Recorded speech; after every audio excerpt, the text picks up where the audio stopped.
Hello, everyone, and welcome to the IJA 2 Count, episode number 2 of the podcast associated with the International Jugglers Association and the Ezine.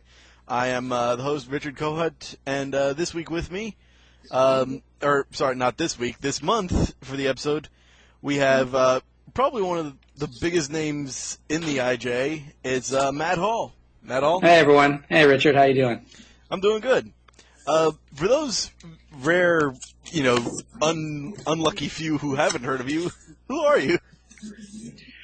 Well, I guess right now I am the IJA 2012 Festival Director. That is certainly the hat I am wearing and that I seem to be wearing most days. All right, that's fair enough. I was hoping for a little more than that, but basically, you've been a juggler for how long? I've been juggling for about 14 years now. I won the silver medal in Reno in 2003, People's Choice Award in 2005, and then just last summer I was awarded the Bobby May Award at the 2011 festival in Rochester, Minnesota. Excellent. All right. So, we got Matt Hall on, and this is going to be good, hopefully. Before we get started, a couple changes to the podcast from last month. Which, of course, was the trial episode, and we figured out what worked, what didn't work. I got feedback from the IJ about what they liked, what they didn't like, and what other people liked and didn't like.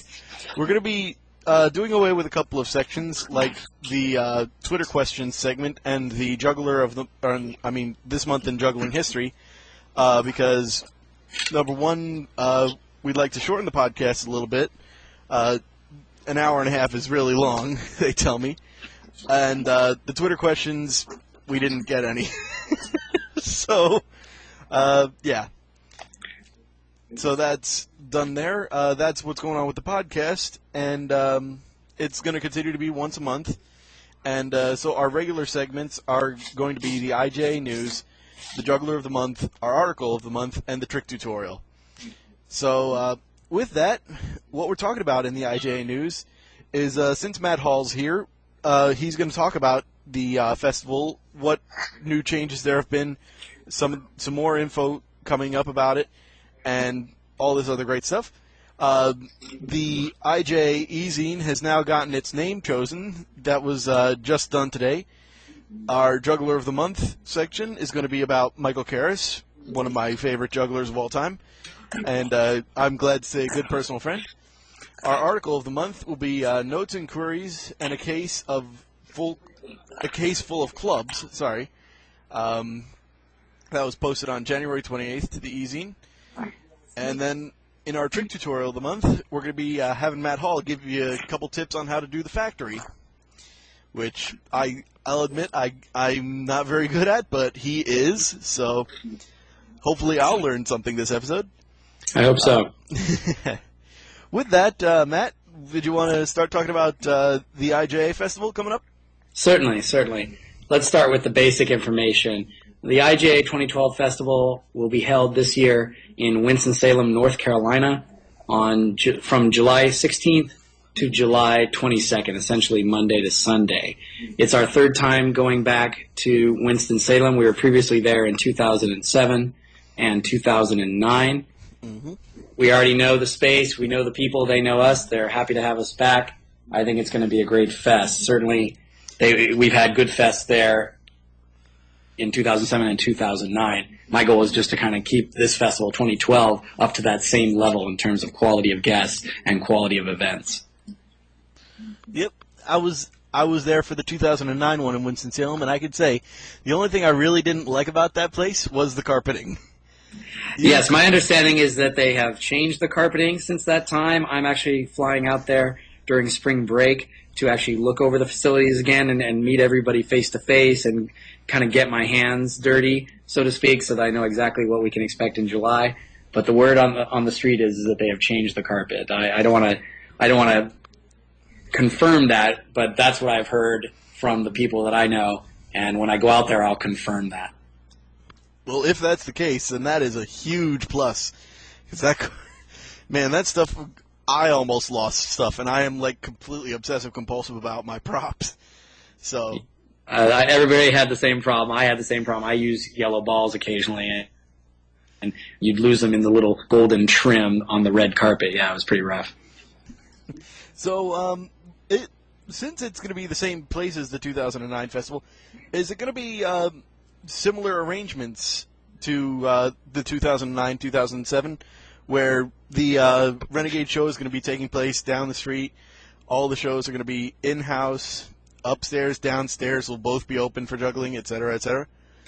Yes, why don't we talk about the schedule? Basically, this year we're going to switch a couple things up in terms of the weekly schedule to kind of give people some breathing space and let people kind of choose where they want to be. But if you are going to the festival, I think this year you're definitely not going to have to worry about overlap or missing something because you want to do something else. We're trying to make it so that you can almost hit everything every day because nothing is really scheduled against another event. We had some problems with that in the past, and we just need to go back and rethink it and schedule things accordingly. For example, Monday, which is normally the festival free day, nothing's going to happen. Nothing usually happens on Monday. People come in, everybody gets set up. On Tuesday, the one thing we're going to be having is X-Juggling. Jack Calvin's going to be running that again, and he always does a good job. We're going to shorten it slightly. It's going to run anywhere between 60 to 90 minutes tops. Sometimes we go a little long on that and we lose some audience participation, but we want to make it short and sweet and make it really impactful. That'll be at 4 p.m. on Tuesday. That's the first thing that's going to happen. So pretty much everybody will go to that if they want to, certainly, and if not, that's fine. But that's the one event that's happening on Tuesday. Then on Wednesday, we've got the members meeting, board meeting for anybody who wants to come and talk about board business. We've also got numbers will be on Wednesday, and that's different. Normally, numbers has been Friday or even Saturday sometimes. I've gone over the schedules for the last 10 or 11 years or so, and it's interesting to see how different events swap. How they've one day, juggling used to be on Saturdays and it switched to Tuesdays and it was Wednesday last year, but it's normally been on Tuesdays for 8 of the last 11 years. So, and we're switching joggling around. But anyway, numbers will be on Wednesday of the week. And part of that was based on the feedback we got from numbers competitors that by Friday or even Saturday, they're tired and maybe they can't give their best efforts to that event. So we wanted to make numbers earlier in the week so that we might see some world records. We're bringing in Pavel Avuskovic from Russia, and he's expressed an interest to try and set some world records. So we're going to schedule that on Wednesday. And then that night is the youth showcase and juniors. Thursday is the seniors, or I should say the individuals and teams championships, stage championships. That'll be happening in the evening, of course. And that day, really, the only thing we've got planned is the Planning the Seed show, which has been around since 2005. And we'll probably have that downstairs in the auditorium where we had it back in 2007 and 2009. Then on Friday night, we've got the Cascade of Stars. Sometimes Cascade of Stars is Saturday, sometimes it's Friday. In 2009, it was actually Friday in Winston-Salem. So that'll be the same time as this time around. And also on Friday, during the day, we're having Games Part 1. We're splitting the games up this year. We're not going to just have them on Saturday for 3 or 4 hours. We're going to split them up and have part on Friday, part on Saturday. Kevin Axtell's running that. And I think it's a great idea. We're going to mix it up a little bit, and maybe one day will be the endurance games and one day will be the silly or fun games. Maybe we'll mix it up and have a mixture of endurance and fun games on one day and then do the rest on the second day. This is something we've seen before at different festivals, like, for example, Melbourne, Australia, a festival I went to 2 years ago. They split it up in 2 days, and it really worked well. So we're going to give that a try this year. I definitely think that's a great idea, and I love that Kevin Axtell. I just heard that, and I can't think of very few people who would be better to run games than Kevin Axtell. He's just got the perfect personality for that. Yeah, he stepped forward, and we appreciate that he's going to do it. I think he'll do a great job with it. He's done it before, certainly. As far as championships go, that's going to be run by Warren Hammond. He just confirmed with me last night that he's going to be our championships director. So anybody out there who's listening and is thinking about competing, Warren Hammond's your guy. You can talk to him. He's going to get you set up. And we'll start arranging that probably in March and April. People will start sending in their demo videos that we'll send out to the prelim judges, and then of course by June everybody knows whether they're in the finals or not, and they can start getting ready for July. But that's the basic weekly schedule. You'll notice a couple things are absent. Oh, pardon me. I skipped Saturday. Saturday we'll have games part 2, of course, and in the morning we're going to do juggling. So basically Saturday is kind of a more relaxed day. You have juggling in the morning, and then after juggling finishes around 10:30, 11, Len Furman is running juggling this year again. He's a master, and he said he's going to run it from like 8 to 10, 8 to 11 tops, and then people come back, have lunch, relax, catch their breath, and then around probably 1 o'clock or so we'll run games part 2, and then the rest of the day is just workshops and juggling. There is no show that night. There's no event that night. Renegade will be held Wednesday, Thursday, Friday evenings, not Saturday evening. And part of that was based on the feedback we got on the festival last year, that people said, hey, the last night, when you have Renegade on the very last night, that sometimes splits the crowd. You know, some people are in the gym, some people are at Renegade, and you don't have this unity of the crowd on the final night when everybody should be hanging out and saying goodbye. So what we're going to try this year is just make Saturday a real kind of low-key social day. Certainly that night, Saturday night, there's not going to be anything going on but the gym. And we'll see how it ends up. I think there might end up being an improv show in the gym if that happens to be the case. But yeah, that sounds like a good way to do things, is to end giving people the time and space to basically have them all together and be able to, you know, have everyone leave on their own, but say hello to every single one that they saw previously there. I like exactly. That works. Yeah, we're gonna. It's something. It's perhaps a more EJC style festival in that we're not having tons of competitions. You'll notice, for example, I didn't mention individual prop comp. That will not be happening this year. We're going to take a break on it. Michael Karras, incidentally, was the guy who ran it for the last several years, and he did a great job. And he and I talked about it, and he said, well, you know, let's give it a break. Let's put it on. We're not killing it. It's going to come back, but we want to give it a break and see how people do with that, and maybe people will go away and come back even more energized to make it a real competition, because we've seen the competition numbers decline the last several years. You know, balls is still big, and maybe clubs has several competitors, 5, 6, 7, 8 competitors. But some of the other props that originally started with were dying out a little bit, and it becomes this kind of mishmash of different props. We'd like to see it come back strong in all the props: balls, clubs, rings, boxes, Diablo, and really have people doing it that are not competitors. That's the other trend we've seen the last several years, is that individual prop comp, for better or for worse, has become almost a rehearsal for the people who are in the individual championships, stage championships, juniors, teams, whatever. They go on and run their routines on the prop comp stage and win medals and win money and things like that, and then they go and do the same act on the individual championship stage, and that's really not what it's intended about. Dan Holtzman, who founded it back in 2003, that's not what he meant it to be. So we're gonna kind of take it off the shelf, put it on the shelf for a moment, and then see if we can come back strong maybe in 2013 or 2014. So that's one thing that's missing. North American Kendama Open, which has been run for the last 3 or 4 years, that's something that I ran. I'm going to be too busy to run it this year, of course, because I'm doing my festival directorship gig. So we may or may not do that. It usually runs anywhere between 50 minutes to an hour at the festival, so it's pretty short and sweet, but we don't want to put it in there if nobody can run it, or if it's going to get in the way of other things like numbers or planting the seed or the games. So if it doesn't happen this year, that's not a huge deal. On the other hand, you know, you've got the Sweets Kendama, and from my understanding is that the South is a real hotbed of Kendama action. So if one of those guys steps forward and wants to run it, then we'll figure out a place in the time slots where we could put it in and people enjoy it. It's all about what people want, trying to give them what they want. Mm-hmm. That can definitely be appreciated. And I do love the goal of why the individual prop is being let off this year.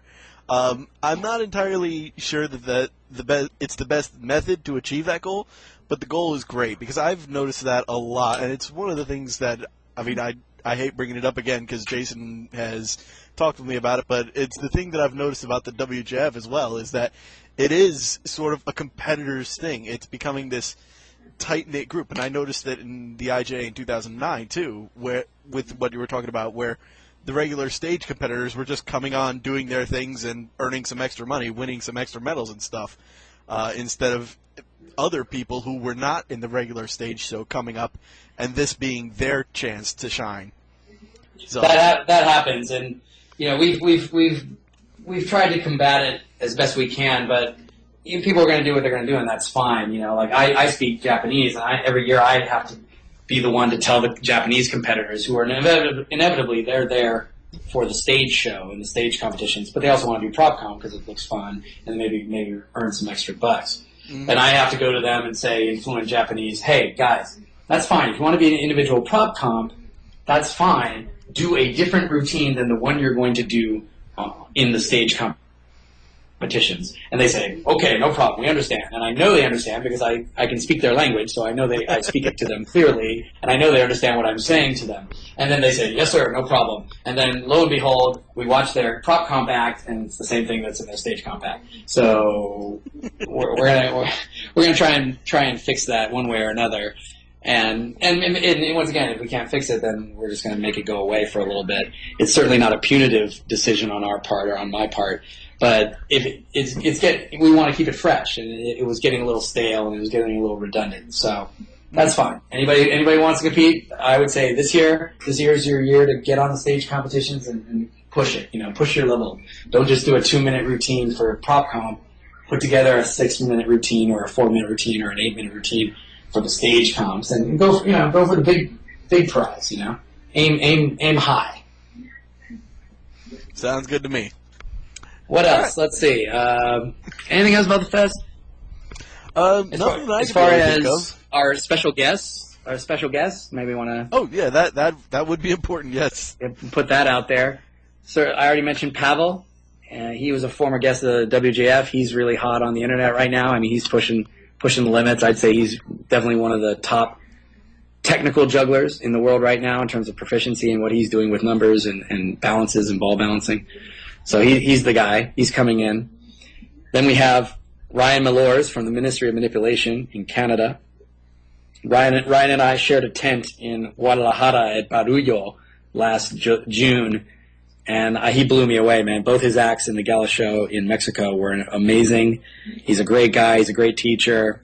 He's going to do great things, I think, at the IJA, and he's going to add some extra flavor. Pavel's got the balls and clubs and rings locked down for you technical jugglers, and Ryan's going to school you on manipulation arts and artistry and routine construction. I mean, I'm hoping he's going to do a lot of workshops. Certainly, that's what I'm going to talk to him about. And then we have Fer Sermano, who was the IJA regional competition winner at Barullo last June.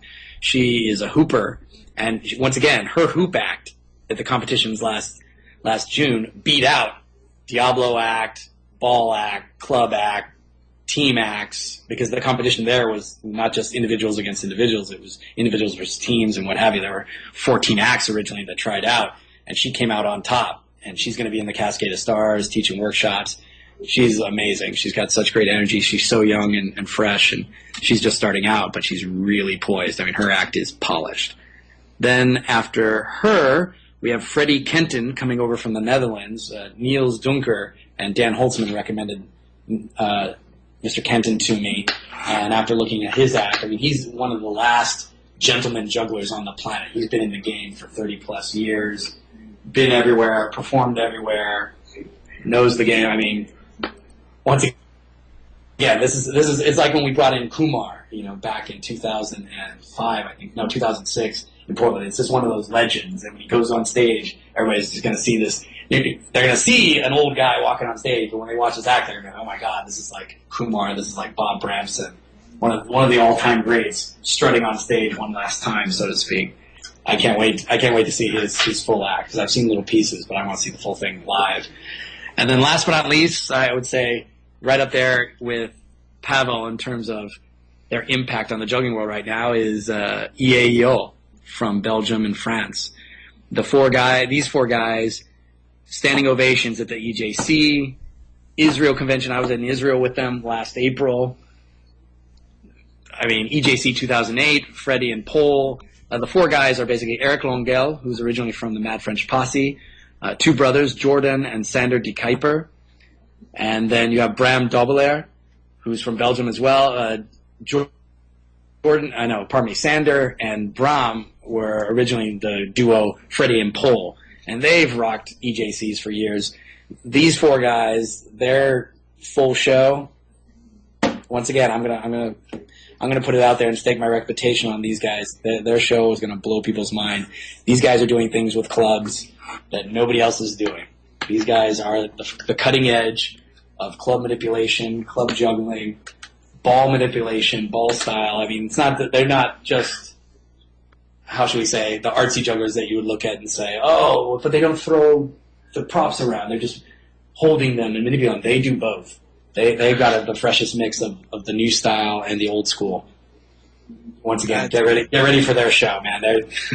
They're like Marco Pauletti, you know. When some people come to the IJA and then after they leave, everybody's doing their tricks, learning their tricks. I think these guys are going to come to IJA, and 5 months after the festival's over, people are still going to be trying to learn those tricks, those club manipulations, those club balances. And you can check out. So we're going to have links to all their information and their promo videos on our website no later than March 1st. The pre-reg is going to start very soon as well. I'm waiting for a couple little things from the hotels to make sure that people can register for our hotels with and get the discount. Yeah. So the goal is to have pre-reg up and running, everybody getting everything they need in terms of the festival, the sign-up sheets, and the hotel registration, and all the videos for all the performers by March 1st. So that's a firm goal that we have. I think it'll happen. It's going to be awesome. Sounds like it. Right. So, yeah, I literally can't think of anything else. You've just about covered everything about what's happening there at the IJA. That's the goal. That's the goal. Thank you for letting me put the word out. You're welcome, buddy. And with that said, let's get on to some more IJA-focused news. It's kind of hard to follow that. You just talked for 20 minutes, great about all this great stuff at the IJA, and now I'm going to talk about the name of the Ezine. It feels rather anticlimactic, but yeah, the voting for the name of the IJA Ezine has officially ended. It ended on the 14th, and the winner was Stephen Regatta's name, which is Juggle. It's a good name. For winning that, he's got an IJA membership and a DVD set. And yeah, that's going to be the name now. So you can now visit. You can still visit the old link, ezine.juggle.org, but you could also now go to the new URL, which if my internet would stop being slow, I'll tell you it is e.juggle.org. Just the letter e.juggle.org. So that's that. And sorry to everybody else who voted or put in a name that didn't win, but it's a good name. E-Juggle, that works. Yeah, the bottom line is basically, a rose by any other name would smell as sweet, right? That's the Shakespeare quote, Yep. It doesn't matter what you call a rose, it's still a rose. It doesn't matter what you call a magazine as long as it's putting out good product. Definitely. I couldn't put it any more succinctly than that. I always love that word. Just, by the way, it's I just want to say that. I love that word, succinctly. Okay. So, I think that's about it for the IJA news. So, with that, let's go head on to our Juggler of the Month, which I know a lot about, and I know you know a lot about, but I am curious as to, on a sort of personal level, on a friendship level, how big of a friend are you with Michael Karras? Michael and I have known each other since, I'd say, 2005, Davenport. Davenport was a really big festival, I think, for Michael, and it certainly was big for me. People's Choice, Prop Comp. In fact, Prop Comp that year was the year that I won Diablo, won boxes, second in balls to Michael. He kept me from winning that one, and rightfully so. His act was head and shoulders above mine. So that was the year he and I kind of really met.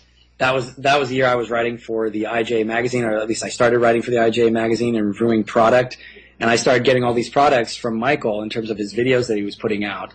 Love Garden, I remember being one of the first ones. I remember reviewing that one and saying, people, you heard it here first. This guy is going to be huge. And I'm certainly not going to claim that it was because of that review. Michael did all the work. He did his thing. But anybody who was looking at what he was putting out at that time knew he was going to be a player. And now, of course, he's gone on to prove that. He's won medals in the IJA competition. He's put out other great videos. I think some of his best ones, Spark, I think is one of the best videos I've seen in a long time. I really enjoyed it. I enjoyed the variety. I enjoyed the playfulness. Playing by Air, the stuff he's done with Playing by Air, I know he's one of the moving forces behind that group. I mean, he's the guy. I look at his performances, and I wish that I could be that crisp and that precise in my choreography and putting the music to the juggling and the juggling to the music. That's Michael Karras, man. Yeah, he has just had one of the best ways to describe Michael Karras and his style that has been over the years is that he's been sort of that ultra creative camp, but he's also been able to balance it with, you know, the actual juggling.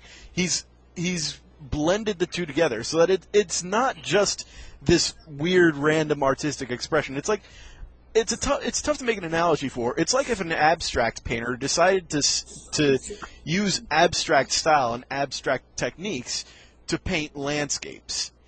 It's something completely different than most people are doing, and it fits really nicely, especially with his style and who he is as a person. He's just really laid back and really precise, but he has a lot of ideas. And you mentioned Spark, which I think is my favorite pay-for video, probably out of all the pay-for videos that I've ever bought that are juggling.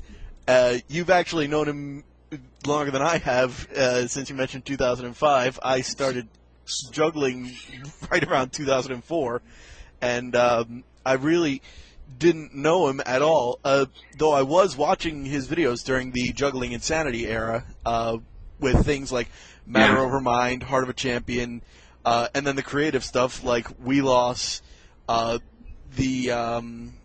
his name, Tinker Toys routine, and, you know, Wrong End videos, all these sorts of videos that he put out just as, you know, a simple idea that he explored and then continued to explore at a later date, which is one of the things that I've said before I really love that he does. He takes his ideas and he doesn't give up on them.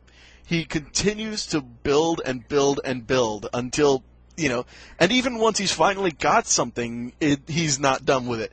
You know, I've heard from him that, you know, what was originally Tinker Toys and then became his pipes routine is still being worked on. He's trying to figure out a way to do different patterns and such with 5 pipes.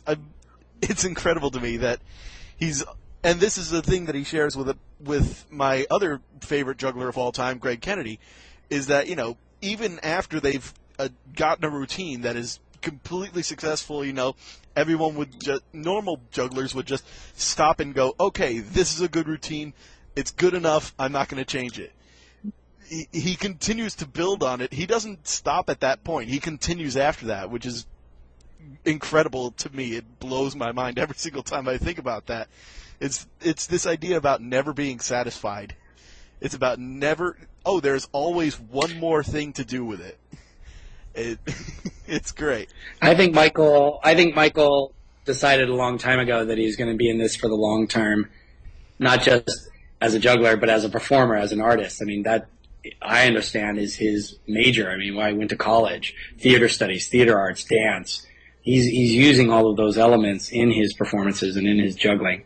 And it's to his credit that he's been able to make an amalgamation of those skills to the degree that he can. I know his work with Jen Slaw now is really clean and tight. I haven't seen it live. I'd like to. I've just seen videos. Oh, man. I wish I had a video of the performance to show you, because it is so worth it to see what Perfect Catch is. It's such a clean show, and it showcases both of them beautifully. I'm sorry to interrupt you, but I just had to interrupt you in that, just to say that Perfect Catch is beautiful. I'm so glad I took the opportunity to see it when it was running. But go ahead and continue now. No, that's pretty much what I wanted to say. Michael has earned his place in the game right now where he is. I think he's happy with it. I'm just curious and interested in what he's going to come up with next. Oh, man, as am I. As am I. I mean, I know right now he's focused on pushing Perfect Catch in other locations outside of New York. I heard he might perform it in Pittsburgh and Philadelphia, and actually the thought just popped into my head that he might perform at the IJA, which would be wonderful. Of course, not the full show because it's an hour-long show, but selections from it are like It's Hip to Be Square, or just the Apples routine that he does in there. All just great stuff. I could name every single routine in there in that show, and they're all worth watching. Back to the history, though. There is one thing about him that I have missed and I regret missing, but now that I've been doing this podcast, I'm going to get to it. I never saw the article about him from Juggle magazine. I don't really know that much about the actual history of Michael Karras. And it's something that, the cover article you're talking to about, yes? Yeah, I'm talking about when he was featured on the cover of Juggle magazine. I don't have that. I wish I did, and I'm going to be picking it up now that I've got this podcast. I'm definitely going to look it up.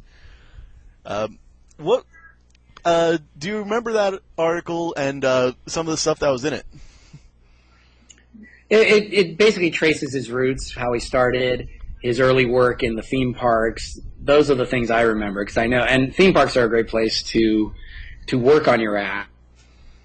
I did something similar out here in San Jose. Great America is where I worked after I graduated from Stanford. I did a summer there. And once again, if you're in a place where you can perform every day and practice as well as perform, then you're going to get better. And you're going to develop things and discover things that you normally wouldn't if you were just kind of on your own, not performing, or just practicing outside your garage in the neighborhood, so to speak. Once again, he did that and put in the early work, his discipline. I mean, Juggling Insanity, for example, just filming yourself. I mean, he was at the forefront, I think, of putting out little clips and videos and really putting out a lot of volume of work, because his Juggling Insanity was, 40 videos, 50 videos? I mean, they were short, but each one was a different trick. I mean, so that's where... And Quickies. Juggling Insanity... Yeah, exactly. All that is mentioned in the article, in that article. I remember that article came out, I think, 1 or 2 issues before my article came out, when I was on the cover, and when Jerry Martin read an article about me, and I remember thinking, I was like, here's this guy, Michael Karras, who I met, and he's on the cover before I was, and I was like, that's cool, man. That's what it's all about. Yeah. Man, but I'm taking a look at some of the older videos. It still amazes me the amount of skill that he had there and the creativity he had for the time. He is a juggler who really is ahead of his time, especially back in the Juggling Insanity days. And I think it has had a direct influence on me, in terms of watching his videos, because he started to become my favorite juggler from right from the beginning, right from when I saw Tinker Toys. I was like, holy crap, this is one of my new favorite jugglers now. And of course at the time the list was fairly small. It was like Jason Garfield, Joe Showers, Thomas Dietz, Wes Peden, and then Michael Karras was added to it. And this is talking about when I was only a year into the juggling community, and even less than that. So it did have a pretty profound influence on me. And I mean, I hate talking about myself like I'm a big thing, because I'm not. But really, it's just. I mean, I think he has had the same influence on me as he's had on the rest of the community. Like you said, putting out just so many things. The Karras Quickies, I can't think of anybody who did the same sort of thing earlier than Karras Quickies. It's like Karras Quickies came first, then Wes did like his video of the week thing. Then a couple other jugglers have done projects where they've done a juggling video each and every day or week, or et cetera, and it's more than just a trend. Is what I'm desperately trying to say. Is that he's not a trend setter, he is a style setter. And that's one of the things that makes him unique, I think. I want to give him props for also making a conscious choice to not chase after the numbers game. I mean, he can do 5 clubs, he can do 7 balls, but he made a decision, I think, early on to stay at the lower numbers and really explore the creativity side of juggling instead of pushing to 10 and 11 balls. Not everybody's going to be Alex Barron. Not everybody's going to be Ben Beaver. And Michael made that decision consciously. When we did a little roast of him at the Rochester, it was, RIT Festival, I think it was. No, Cornell, sorry. We did a roast of him at Renegade at Cornell Festival back in the day. And we talked about that. We made fun of that. It was Joe Showers, myself, and I think Paris were roasting Karras at that show. That was great. You know, little things come to my mind. Sharing a stage with him in Humboldt at the Humboldt Juggling Festival. I was the MC, he was the closing act, and sitting back and trying to take pictures of him from the wings with my cell phone, and these pictures are just coming out crappy, and I'm all frustrated because he was just killing it that night. He was just killing it, and then afterwards, you know, getting lost with him in Humboldt, trying to find some pizza, and then ending up back at the house where we were staying with our hosts and finding a big banana slug on the ground, you know, like, yeah, just little things like that. When you say Michael Karras, those are the things that come to my mind, besides the times we spent together at IJA and had a lot of fun. Yeah, it is. If you really do know the guy, he is one of the nicest guys you'll ever meet. He will make the effort to just. I mean, the time I went to see Perfect Catch, you know, it was right there. You could tell he did basically the Penn and Teller thing, which is hang out before the show and after the show, doing, you know, and he didn't even go to like the break room to change or anything until after. You know, 90% of the people who had gone and said hello to him after the show had said hello and autographs and whatever, and then the people who did stay, like myself and all the other jugglers, we basically just walked down the street to a health foods place where we all ordered pizza bagels, which was awesome. Which really good pizza bagels, by the way. I have no idea what the place was. I should have made a note to remember, but yeah, it's the same sort of thing, and I can guarantee, I think, that other people have got very similar stories. He is just a really nice guy, and I'm glad he is. I don't know what point I have to make about that, but yeah. Yeah, Michael, if you're listening to this, man, hope to see you at IJA this summer. Good stuff. Keep it going. Congratulations once again on the Flying Karamazov Brother gig. I know that's been around for a while, but talk about checking off one of the life goals, man. That was something that I always wished I could do. And Michael ended up doing it. Mike, you're the man. Oh, yeah. He is so the man. Yeah. Thank you very much for that. And moving on now to our article of the month. Sorry that took a couple of seconds for my brain to respond. I'm just like, I'm trying to remember everything Michael did to see if I can think about anything else to talk about him, because he is so deserving of being talked about. But for now, we're moving on to our article of the month, which is written by Luke Wilson on the IJA Ezine on January 28th, 2012. Notes and queries and a case full of clubs. Risk. So I'm going to start reading it off now. Almost everyone I speak to has a different definition of juggling. Some elements of some of these definitions I can easily agree with. Others, not so easily. It's hard enough for me to pin down my own definition in any clear way without having to deal with those of others. But if I was pressed to say something fundamental, something concise and to the point, to answer the question, what is juggling, then I think I could do worse than to make the claim that juggling is risk. Juggling is risk. And the moment we take that risk is the moment we commit to juggling. The moment an object is released into the air, the moment we relinquish direct physical contact with it, that is the moment when we enter into a state of risk. It is the same risk as when the flying trapeze artist leaps from their bar to spin and pirouette towards the outstretched hands of the catcher. The same risk, and with the same implied promise, the promise that the risk state will, at some point in the future, be brought under control, in both cases by the action of the catch, and we will return to the lower tension state that existed before. And so, if risk can control, create, increase, and dilute tension, then therein lies a possibility for us jugglers to use the risk inherent in our juggling to steer and control tension, and with it perhaps to control the emotional states of our audience. That seems like quite a large jump, I know. To start with the axiom that juggling is risk, and then move from that to, in just a few sentences, juggling can control the emotional states of our audience, seems perhaps to be a rather pretentious path to have followed. But I genuinely believe that it is a rather banal and obvious route to take. No trickery, no artistic detours, no pretenses to high art or conceptualism. Risk simply creates tension. If good theater or music or performance can be defined in some broad way, then perhaps it is through the creation and control of tension. We build it, hold it high, keep ourselves and our audience surfing on it, they perhaps holding their collective breaths, before we speak it and allow them and us to prepare for the next curve. Any performance is about mapping and navigating the dynamic of tension, be it a roller coaster like swoop, perhaps eliciting oohs and ahs, or a soft zephyr-like line, perhaps to draw in and engage all the senses.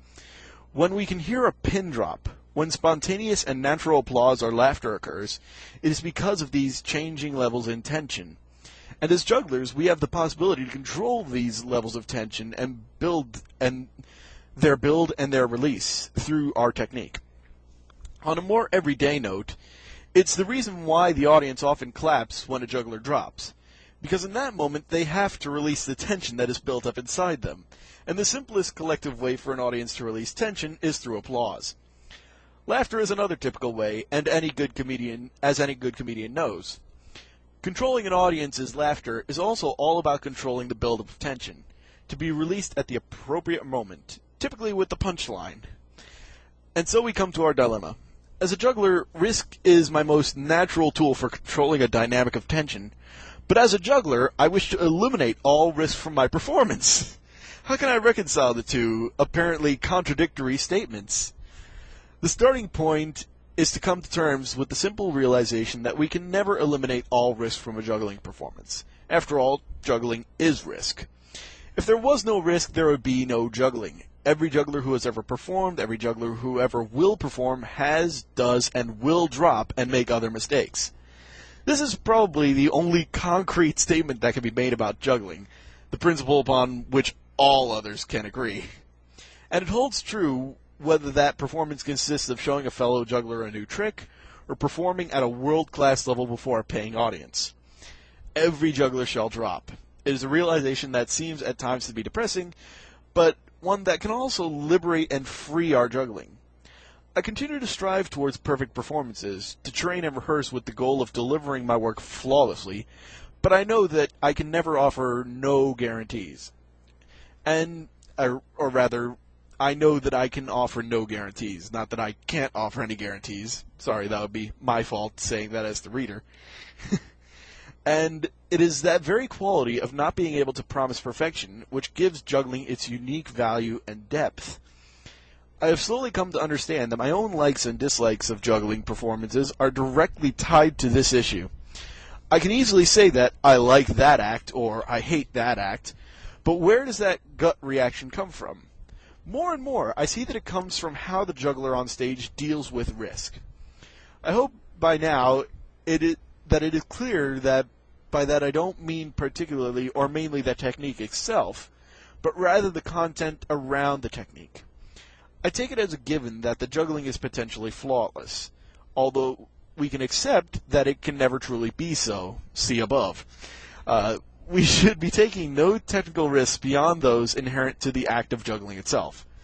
But if we fail to notice or embrace that inherent risk, then we are likely to miss other related factors. There are, in particular, two large places where I find that risk is often oppressed or ignored. The first is the theme act, the juggling rock star, or the juggling ninja, the juggling plumber, scientist, flower seller. Where do these acts come from? Either from jugglers who are uneasy with presenting just juggling, and so they add extra layers of novelty or interest, or from jugglers who are uneasy to perform, and so thus they can hide behind a mask of a character. In both these cases, I feel it is an inability to accept risk that leads to the artistic choice of a theme act. It is being scared of honesty, of danger, of exposing oneself to risk that leads to this. There are, of course, fantastic acts where the performer is a clear character or where the juggling has some extra layer of abstraction, but I firmly believe that those acts are the exception, and that in those cases the artistic choices come from deep within the performer rather than from the outside. They are embracing the risk within themselves rather than hiding it behind some mask. It is the difference between being a good clown and being the office joker who puts on a red nose at the Christmas party. The other place where risk is often dismissed, or simply not noticed, is in the juggler's relationship to their props. Often I see jugglers who treat their props with no special value or care. This lack of care often leads to a lack of emotional content. If the juggler themselves doesn't care about the prop, then why should their audience? And if an audience doesn't care about something, then why should they care if that thing is placed in a position of risk?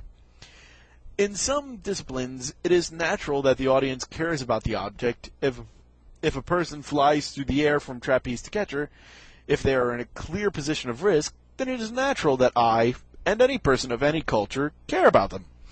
When a juggling prop flies high, it is less obvious to care so much. So what if it's caught or not? Who cares if the pattern is broken or distorted? It's just bits of plastic, right? The responsibility lies with us, the juggler, to make our props and patterns important and valuable.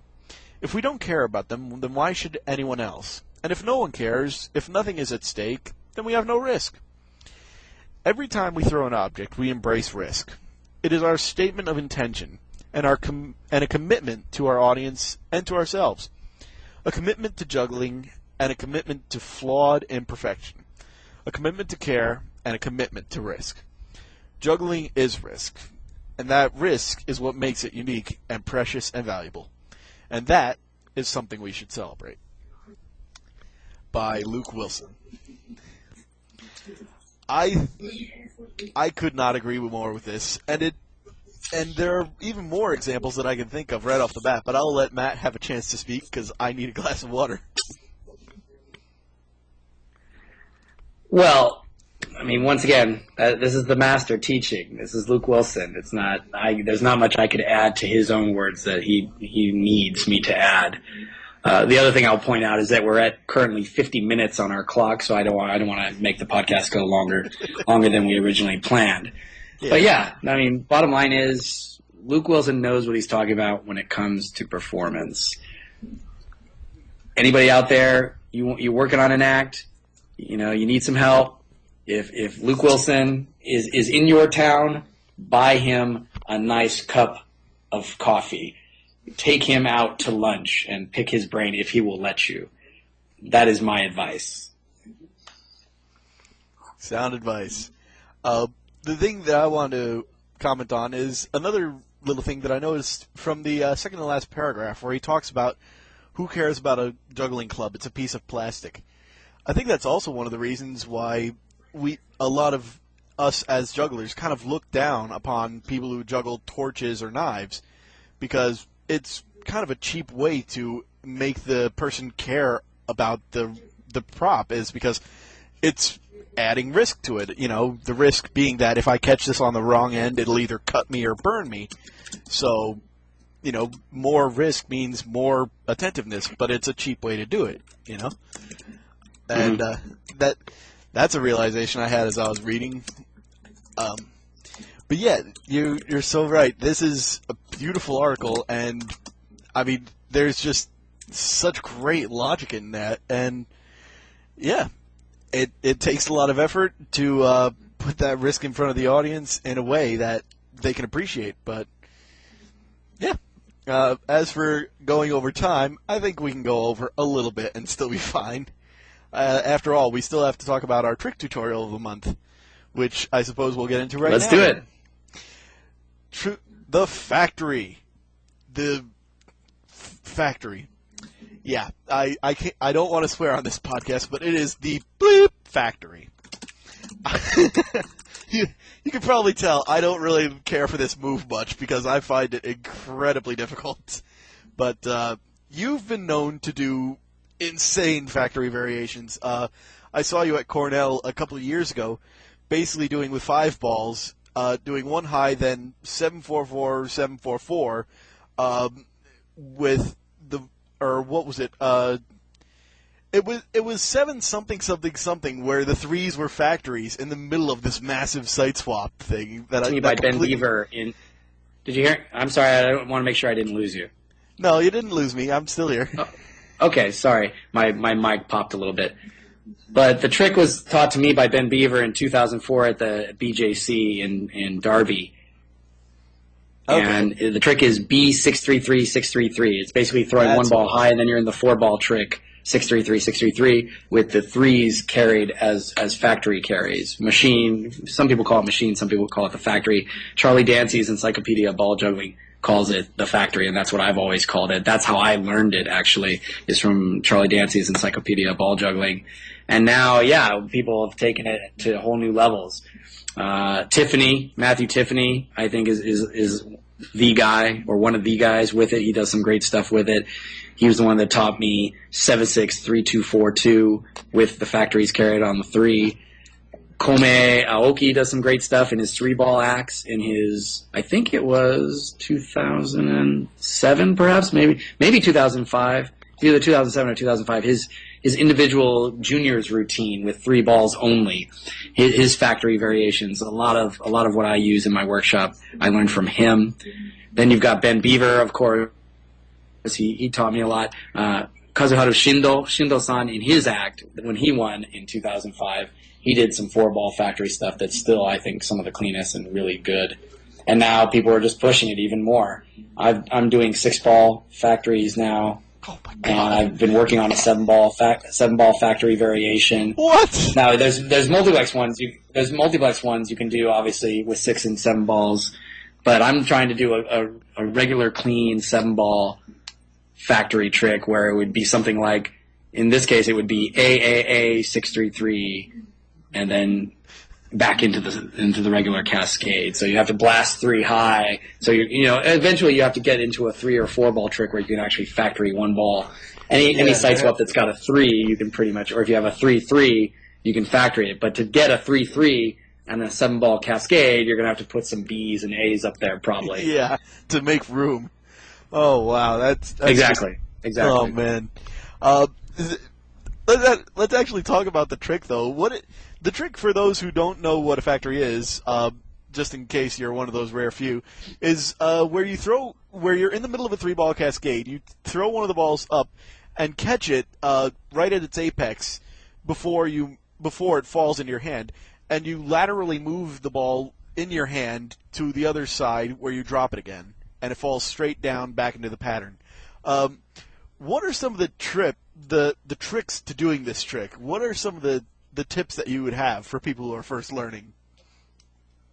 Yeah, that's a good place to start. I was in New Zealand about 2 weeks ago, and I taught this workshop. And every time I teach this workshop, I usually start off with just people doing 1-up, 2-up. That's a really easy way to learn it. And when, of course, we start before that, even working with just 1-ball and 2-ball building exercise so we can scaffold to the 3-ball trick. But basically, the problems people have are twofold. One, they are maybe cocking their wrists so that the ball isn't visible to the watcher, to the audience. And the whole point of the factory is for people to see this ball suddenly take on a shape in flight that is normally not natural to juggling. Normal juggling, you're getting this kind of parabolic arc where you toss from one hand to the other, whereas the factory is very square and lateral in its movement. The second problem people have is their arm aesthetics. Their elbow is up, so when they carry the ball across their body, they're blocking their eyes with their forearm and their arm itself, their elbow. So they really can't see what the other balls are doing. It also aesthetically doesn't look as good because now they block their face as well and you can't connect with the audience. So what I advise people to do is, 1, keep your wrist cocked with your palm facing out towards the audience so you really see the ball. And 2, more importantly, keep your elbow down. You really only have to move your elbow just a slight bit from your shoulder width, and then the rest of it is just cocking your arm and moving your forearm diagonally across your body body, and so your hand is on the other side of your body, but your face is still visible. Your eyes are unblocked. You can see everything. It's still gonna look very machine-like. It's still gonna be very precise and very lateral. It's gonna be a straight line across your body, even though you're not carrying your whole arm across. Those are the two things that I try and teach people when I teach the factory. And once you've got that really good, a whole world of possibilities opens up. Every time I've taught this workshop, somebody comes up with a variation that I haven't thought of yet. Let's do it backwards. Let's do it upside down. Let's do it with a box variation. Let's carry it upside down under the pattern and then throw it up and carry it reversed. There's so many different patterns. And most of these patterns that I'm talking about in terms of variations on the factory, you can find on my website. If you go to my website and click on the workshops link, you're going to find the handouts that I give at the workshops when I teach them. And there's a factory handout there that lists the site swap numbers and the different variations and who taught me them and when I was taught them. Download that and you can take a look at it. There's also some links and acknowledgments on the handout that will lead you to videos of people doing it. Ori Roth in Israel does a great one in his 4-ball routine. Schindel, Ben Beaver, Matthew Tiffany, and the list goes on and on.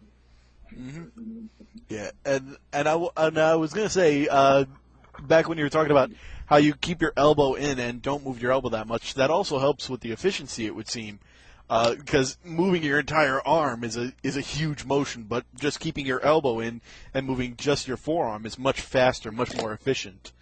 An economy of motion, as the saying goes. Exactly, yeah. When you start getting into 4- and 5-ball factory tricks, if you don't have that economy of motion, as you say, you're not going to be able to get the trick done before the other high balls start coming down and cascading on you.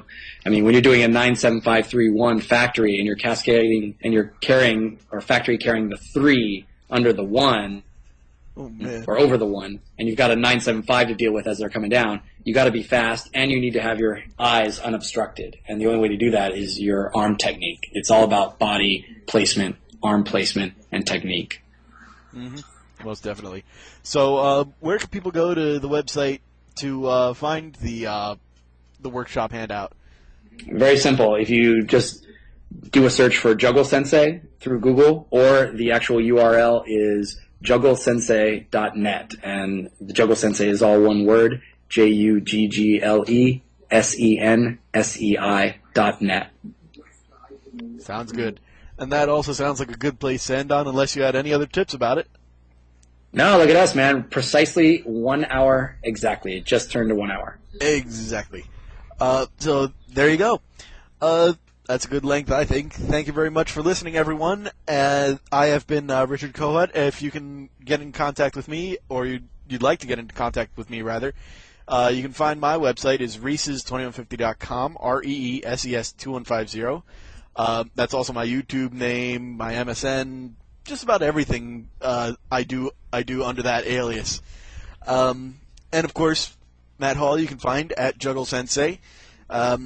And thank you very much for listening. We'll see you next month. Thank you, Richard. You're welcome, buddy.